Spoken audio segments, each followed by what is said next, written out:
This is Jay Martin. Okay, Gareth, one more question for you. And you may not watch the Canadian market, that closely, but what's interesting about the Canadian market is that it's been making headlines internationally in a way that it never does, right? The last 4 or 5 years, Canada's been making headlines ever since 2020 forward, usually for the wrong reasons, but it's been occurring, right? So we just had an election up here, right? And a lot of folks called it the most consequential election in Canadian history. It's funny that both sides are saying that. I think if you're the incumbent, it's weird for you to say that because if the status quo is okay, this should not be a very consequential election. But for the opposition, that does make sense. Anyways, summarized to say, we had a situation where the opposition was just leading by like 20 points. And in the most spectacular reversal and failure, they just lost the election 24 hours ago, right? And we now have the incumbent party with a new leader being Mark Carney. Mark Carney, who was the governor of the Bank of Canada during 2008, who was the governor of the Bank of England during Brexit. He's very smooth. He's very charming. Didn't get my vote, but I don't think it's the worst thing. A lot of people are going to hate that I said that. He has promised to reduce permitting times for natural resource projects. He has promised to increase energy infrastructure to get our products to a broader market. If he actually does those things, that's great. He's also said the era of trade with the United States is over. I think that is ridiculous. When you share a 9,000 kilometer border with a country, it's obvious they're going to be your biggest trading partner. It's like gravity. Product just falls across the border. Anyways, any thoughts on the Canadian market, Gareth? Equity market, investment in the country, any take at all? Well, yeah. So I think overall, Canada is going to be resilient regardless. And so a couple things. So number one, the election swinging back to the incumbent party, you probably have to thank Donald Trump for that, which I know sounds weird, but needless to say, he probably pissed off enough people in Canada to galvanize the voters to get the heck out and do what they did. In terms of the Canadian market, I think Canada's in great position because they have so many natural resources. I think that's going to continue to be the place to go. Like when I'm looking for investable places to put my money, I'm looking at countries that have resources, like things that are not going to be diluted or the price will go up based on inflation. And so I think for the most part, that's a great aspect to be in or a place to be in. And I have no doubt I love Canada. So if I could be up there more often, I would be. Man, I'm with you. Rich in resources, colossal country with almost nobody in it. We do commodities really, really well, but only when we play to that strength, and that's what we did from 2005 forward. That's why we came through the 2008 crisis with a healthier balance sheet than any other G7 nation. But for the last 10 years, we've done nothing but vilify those same industries, and we're paying the price.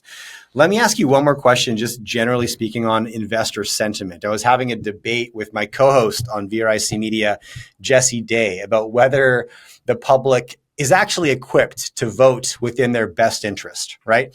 And the reason I say this is because if you pick any economic indicator in Canada over the last 10 years, anything that's important to you, like point to one that has trend in the positive direction, yet you reelect the same party. Everybody is advocating for change, but I think they cast their vote based on who they would rather hang out with, and we had one popularity contest. That's it, right? And it's like we had one sort of firebrand politician, the opposition, and then one sort of smooth, charming, cavalier banker in being the incumbent.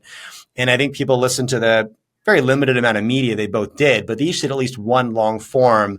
And I think make their decisions based on that, regardless of the policies that are important to them and the party's direction with those policies. It's wild. And, you can almost say the same thing in the United States where, Trump's approval ratings are plummeting right now, yet isn't he doing, he won a majority. Isn't he doing exactly what he said he would do every day on the campaign trail?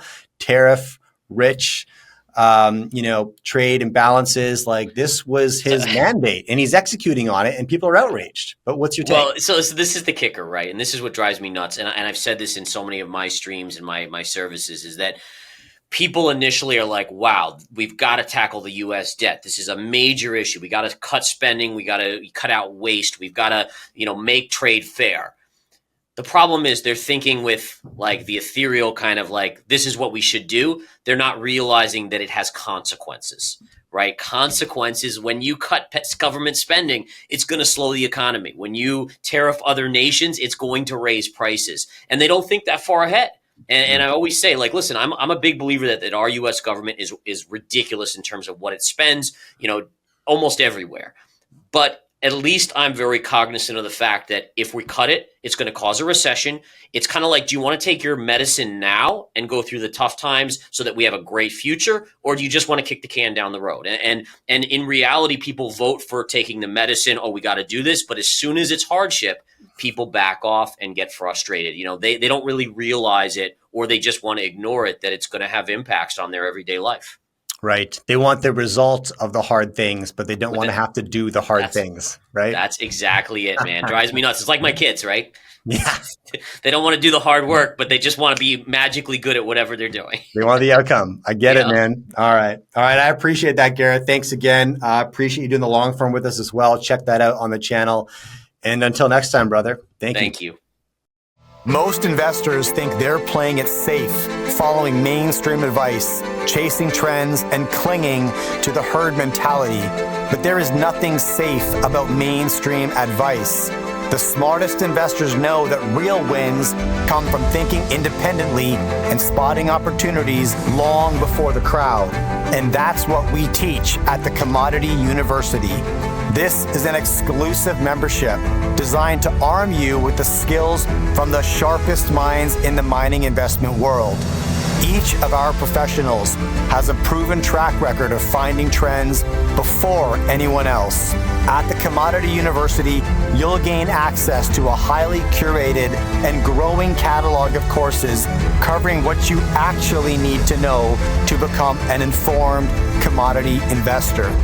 Every single month, you'll receive a brand new course packed with insights from the best in the business, giving you the edge to stay ahead. If you're tired of following the crowd and ready to invest smarter, think sharper, and understand the mining industry like the professionals, then take the next step and join the Commodity University today.